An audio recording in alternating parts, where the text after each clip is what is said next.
Wondering how you can become better at running your business? Entrepreneurship can be stressful. There's too much to do and not enough time. If you're isolated in your daily decisions, have no fear. Success and balance are possible. Welcome to the Small Business Answer Man podcast, where you master the art of running a successful business using practical advice from experts who want to help you succeed. Now, here's your host, Gary Wilbers. Welcome. We're glad to have you. Can you believe it's 2023, the Small Business Answer Man? We've renamed the podcast, so don't worry, you're in the right place. But we renamed it because I really want to talk to those small business owners and those entrepreneurs on the challenges they have. And they've got challenges all the time about how they run their business. And the thing I'm going to do on this podcast is we're going to talk about different areas. We're not going to just talk about business. We're going to talk about health. We're going to talk about relationships. We're going to talk about professional. We're going to talk about learning. And today we're going to talk about financial. And for business owners and entrepreneurs, we have to put ourselves in a position that when we want that date of retirement to come, that there's something at the end of that rainbow instead of an empty pot of nothing. Instead, we want a pot of gold there. So today we've got a guest that's going to help us in that area. And today my guest is Mark Willis. But Mark, before I give your bio, would you share with the audience, what problem will you solve for our listeners today? Well, I don't want to be too bold here with our short one episode, but I think we can solve the greatest financial challenge and headwind facing most every business owner, and I'd say even more broadly, most every American, which is banking.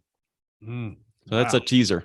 Yeah, that's a teaser for sure. So you got to stay tuned. But Mark Willis is with me. He's a man on a mission to help you think differently about your money, the economy, and your future. After graduating with 6 figures of student loan debt and discovering a way to turn his debt into real wealth as he watched everybody else lose their retirement savings and home equity in 2008, he knew that he needed to find a more predictable way to meet his financial objectives and those of his clients. Mark is a certified financial planner, a 3-time #1 best-selling author, the owner of Lake Growth Financial Services, a financial firm in Chicago, Illinois, and he's a co-host of Not Your Average Financial Podcast.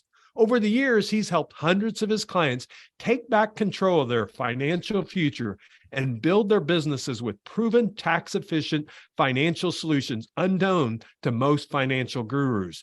He has become known as Not Your Average Financial Planner. Mark, it is great to have you on the Small Business Answer Man podcast. Hey, thanks, Gary. Glad to be on, and I'm privileged to be one of the first guests of the newly branded show.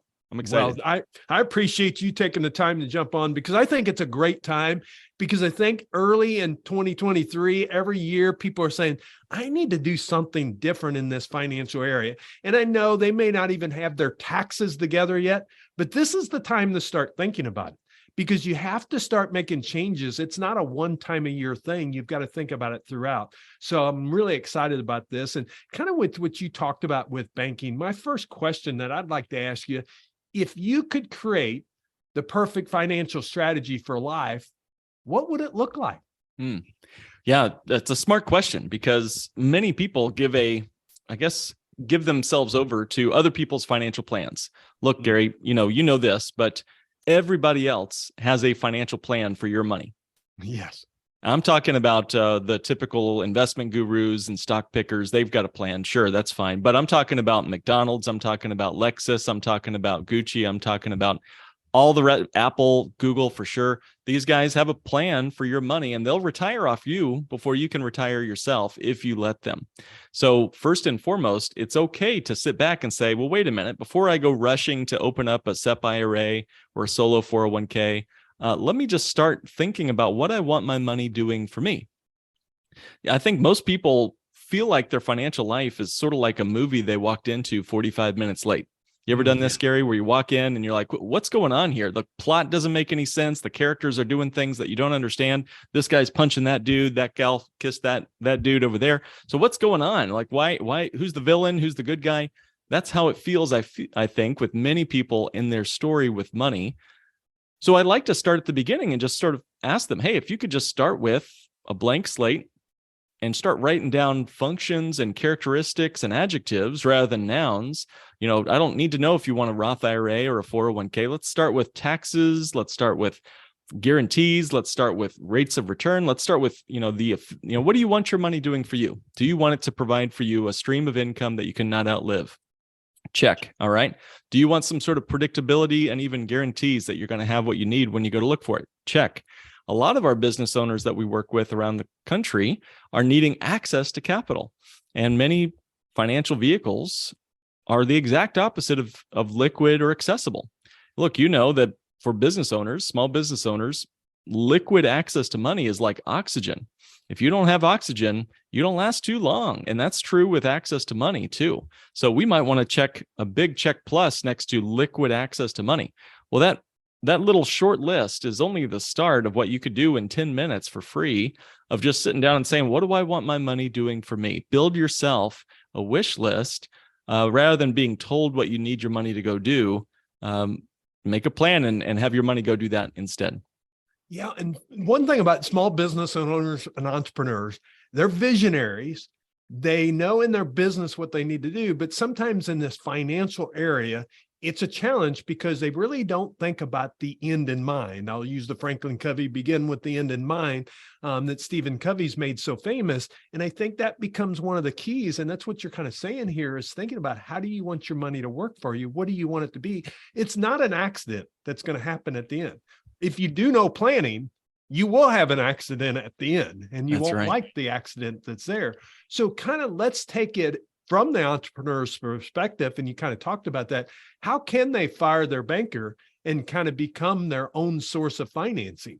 Well, I'll tell you a quick story. There's a business owner who was making a very good income, and he was running a good profit margin off of his business. He was taking home after expenses about $250,000 a year, and he was very happy with that. And he was also pleased with all the returns he was getting in his solo 401k that he set up for himself. And he felt like he was doing about as good as he could do, getting 10, 12% a year in his market funds and making a good income for himself. And I've had a mentor of mine, his name's Nelson Nash. He's recently passed away. He actually brought to me this idea of what's known as the arrival syndrome.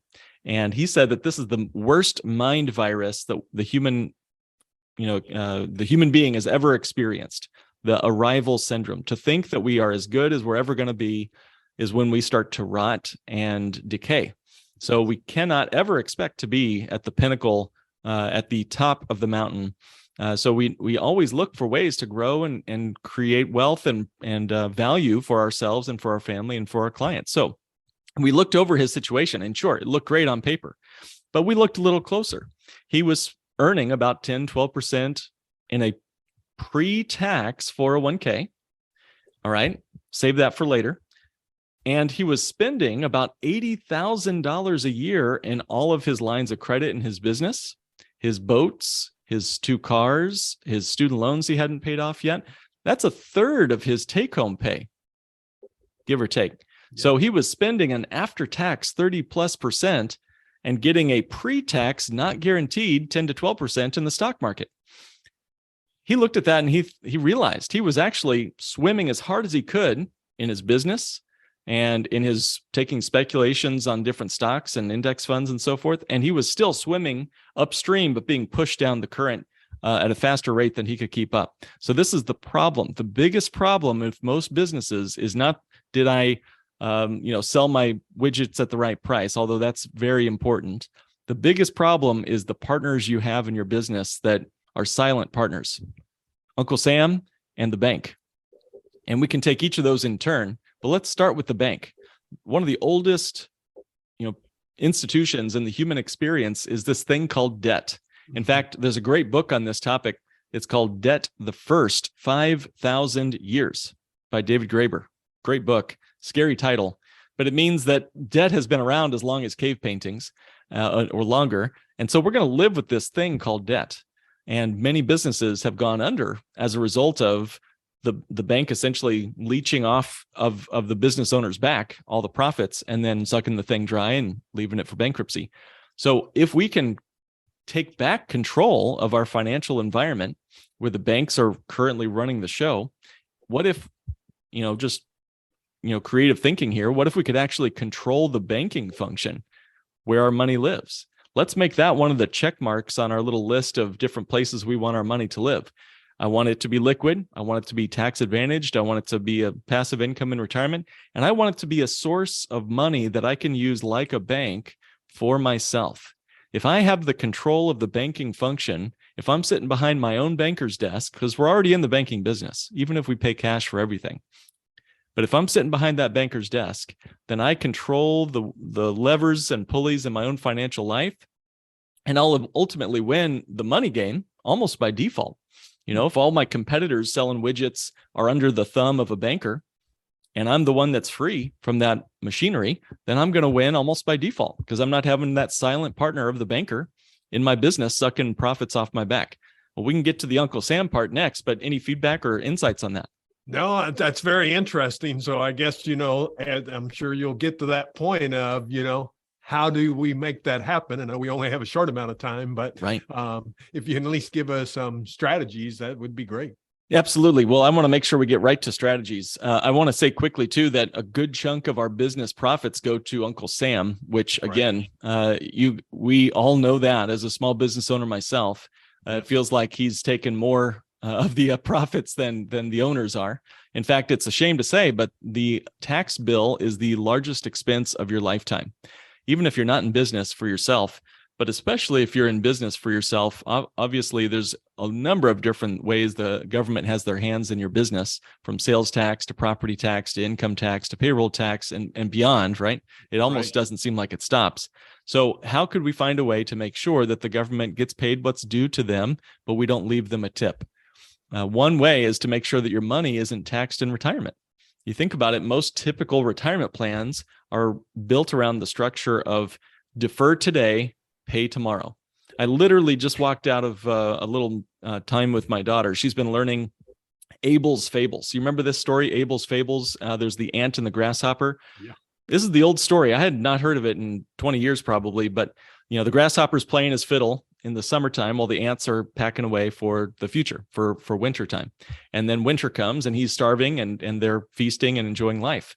And that's the moral of the story, is to be ready for that future when the harvest is, whenever we're in a time of necessity, we need to be ready for that. So when I sit down and talk to business owners, I'll ask them, well, Mr. Business Owner, Miss Business Owner, where do you think taxes are going to go over your lifetime? And I just wait for them to answer the question. So Gary, what about you? Over your lifetime, over a long period of time, not talking this president or that Congress or whatever, I don't care about that. I'm talking over a 30, 50, 70-year period. Where do you think taxes are going to go? Are they going to go down or up? Oh, I know they're going to go up, especially with the debt load that our government has. That's right, man. I can't imagine otherwise. And we're in a low tax rate environment, historically speaking, today. I mean, Look at the history there. So why does it make sense for us to have a 401k or an IRA or a SEP IRA or a solo 401k and any number of Keogh plans, any number of them, that all defer our tax right now into a future where we don't know when taxes are going to be lower or higher? We think they might be higher. And we put it into an unknown future where markets might eviscerate our wealth and taxes might eviscerate it further. So it just doesn't make sense. Besides that, we can't use that cash in our retirement funds for the business needs that we need today. There's no liquid access. Okay, so how do we do it? How do we actually solve firing those business partners of Uncle Sam and the banker? I'm blown away by this. And unfortunately, I know we only have a short amount of time. I was blown away when I learned about the bank on yourself concept. Now, I'm a certified financial planner, so I don't recommend just anybody go do this without hearing their situation first. I work as a fiduciary and work for someone in a comprehensive way to look at their whole situation. Sure. But I'll share this tool with you and love to get your thoughts and feedback on it. For the business owner, I feel like it's an unbelievably compelling strategy. So what is it? Bank on Yourself it's using a modernized form of a 200-year-old asset known as dividend-paying whole life insurance. Now, right there, I hope I didn't make anybody unsubscribe, because I know there's a lot of haters out there, especially on the radio, about whole life. And I used to subscribe to that philosophy. But stick with me for like 2 minutes and I'll try to unravel this and show you why I think it's awesome for the business owner. Number one, if it's designed the bank on yourself way, it's going to cut the commissions, cut the insurance expenses, and you're going to have a ton of liquid money on day one, like, right as you start the policy. So that is categorically different than what Dave Ramsey and Susie Orman talk about. So we have a massive amount of money in the policy as you're packing money into it. And it grows on a guaranteed basis. So we've got a liquid bucket of money that can act like an opportunity fund or an emergency fund. Does that sound like something most business owners could use? Yeah, for sure. Yeah. Second, it's not taxed. So once that fund is set up, once that policy is set up, it's never taxed again, both today and in the future. As long as, the IRS tax law remains as it's remained for the last 100 years, life insurance withdrawals and loans against the gains can be totally income tax free. I don't have to report it to the IRS, and it's totally private. So this is a stream of income. I've got clients that are pulling 6 figures a year with no taxes due out of their life insurance as a retirement stream for them. And they funded their policies with their business incomes. And then as they left the business or exited that business, they took that money like a golden parachute and just take that stream into retirement. So it's a beautiful way to live like on a Roth IRA lifestyle, but without all the red tape of a Roth IRA. Third and lastly, I'll mention this quickly. You've got this big bucket of money. Let's say you got $100,000 in one of these policies, and it's growing guaranteed, no matter what the stock market's doing. You're feeling pretty good. And the market starts to crash, or the industry you're in starts to fall apart. And you need some access to money to take advantage of a deal. Maybe there's a tractor that's on sale, or maybe there's some inventory you could buy at a discount. You can borrow from this policy and go buy your inventory or whatever. And the policy itself will continue to grow and compound even on that capital you borrowed. So let's say you had $100,000 of cash, and let's say you borrowed against that $70,000 to go buy some inventory. That year, and for as long as you've got that loan out, the policy is still growing on the full $100,000, even on the 70 grand you used to go buy that inventory. So this is a way to get uninterrupted compound growth, and you still have the money used in the real world to go buy your inventory or your tractors or whatever else, cars, whatever else you might need to buy. To me, this is a easy solution to many business owner needs. When they need a line of credit, the banks love to take them away right when times get tough. This gives them a guaranteed increasing line of credit, even through the worst recession. Wow. I will tell you, I've been in business over 30 some years, Mark, and I've never heard those philosophies. So I'm even having a hard time as the podcast guest to come up with the next question. So I guess the question would be this, because I'll go to what most people are thinking, because it's what I'm thinking.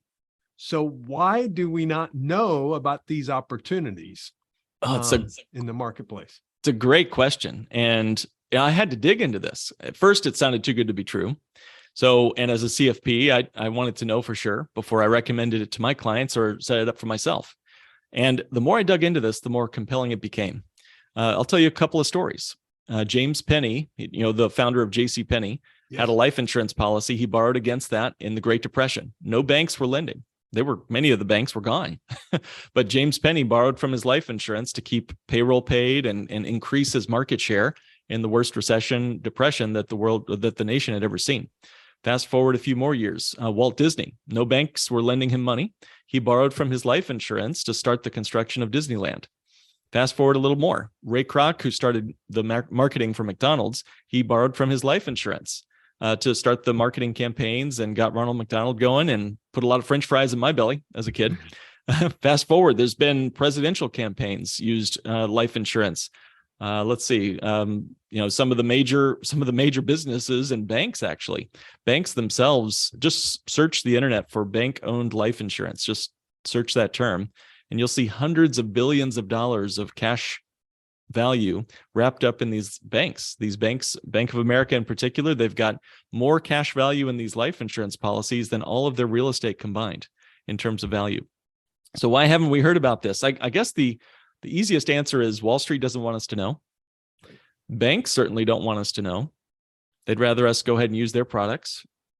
And I guess the government, it's been blessed by the IRS for over 100 years. I mean, the whole life insurance predates the IRS by over a century. So it's not like they're hiding anything. It's just, I think many people see it as old-fashioned, and most whole life insurance is not designed the bank on yourself way. So I'll quickly say that too, that many people who might have a policy, if it wasn't designed this particular way, It's going to be riddled with commissions. It's going to maybe be a taxable endowment. So we want to try our best to make sure it's engineered properly. Much like a sports car, you don't want to get into something unless it was designed properly. Yeah, and that's where you get the right professional advice from a financial advisor, and being able to look at it and look at your whole picture, as we talked about in the very beginning. We're not here to go out and go make this change right now. Get That's your right. financial advice, do your research that's there. Mark has several resources available to you. He's got a website, lakegrowth.com. We will have that in show notes, as well as he has a podcast. You can go listen to his podcast. Not your average, what was it again now? I've lost Not it your there. yeah, it's a nice short title. Not your average financial podcast. Yeah, A mouthful yeah. for sure. Not Yeah. your average financial podcast. We've got over 250 episodes ranging from this topic if you want to dig into it more, or other number of strategies on retirement. We focus quite a bit on business owners because I'm one myself and I love to work with the business owner. I feel like many times the typical American is just sort of floating down the gutter of life like a tennis ball, right? But I want to work with those who are ready to swim upstream and to become their own source of financing. Yeah. So do some research. The other thing is Mark is willing for anyone that's on the podcast. If you're interested, he'll do a free financial consultation with you.